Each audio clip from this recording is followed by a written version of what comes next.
Now, the COVID-19 pandemic has left millions without jobs, and as a result, robots doing jobs in the US are on the rise. Is this a trend that we could see here in New Zealand? Are robots the new employee? Let's hope not for many of us. Joining us now is Gorilla Technology CEO and futurist Paul Spain. G'day, Paul. Morning, Duncan. How common is it to see these robots taking our jobs? We don't see a lot of them around. They're mostly behind the scenes, but it is something that's going to increase. And what the World Economic Forum are telling us is over the next 5 years globally, around 85 million jobs will disappear to robotics and automation.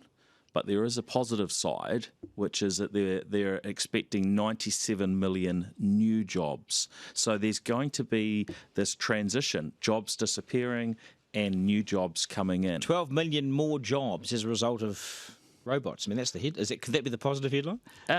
Well, yeah, it could be. Now, they might not always be directly linked, but we're continuing to see technology change, so many facets of life. Has COVID brought the pace forward of robots? Yes, absolutely. Yeah, we've certainly seen a whole range of scenarios, but when you don't want people in certain roles for health, safety reasons and so on, avoiding the spread of COVID, then if a robot can come in and help with that job, then you see that moving forward. Where in New Zealand are people most vulnerable of losing their jobs to robots? What sort of industries and whereabouts?